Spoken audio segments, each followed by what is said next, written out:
Allora? Il PDL scende in campo con un altro big in queste ultime ore di campagna elettorale. Maurizio Lupi, vicepresidente della Camera dei Deputati, ieri sera ha fatto tappa ad Agrigento per sostenere il partito e per rafforzare la candidatura a sindaco di Totò Pennica, proposto da Epolis e appoggiato anche da Grande Sud e Cantiere Popolare. Il Popolo della Libertà ritorna a pescare innanzitutto dal luogo dove nasce la Forza Italia prima e poi il Popolo della Libertà, che è la società civile. Agrigento è anche la città di Alfano. Ecco, questa competizione potrà avere un significato particolare.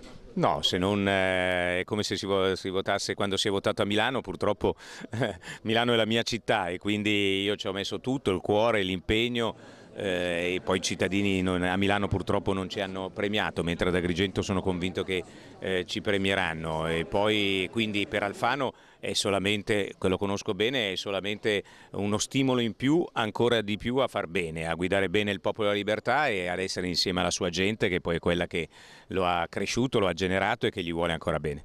A fare gli onori di casa i parlamentari agrigentini del PDL e in una fase in cui la chiave della svolta sembra chiamarsi Unione Europea, un ruolo significativo e pronto a recitarlo l'europarlamentare Salvatore Iacolino. Candidato come Pennica che guarda in prospettiva ad una squadra concreta di persone, ciascuno nel proprio livello di competenza, che gli dà una mano d'aiuto. È quello che noi faremo con Pennica quando diventerà sindaco.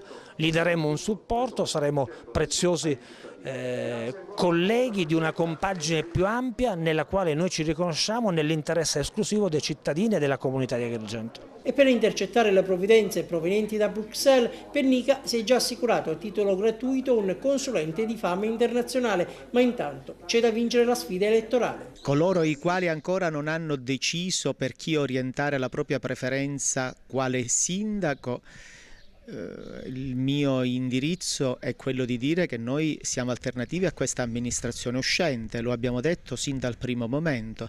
La candidatura mia nasce perché non siamo rimasti soddisfatti dell'amministrazione Zambuto e perché non abbiamo visto né scale mobili, né piste ciclabili, né strade di velluto, ma semplicemente una situazione disastrosa.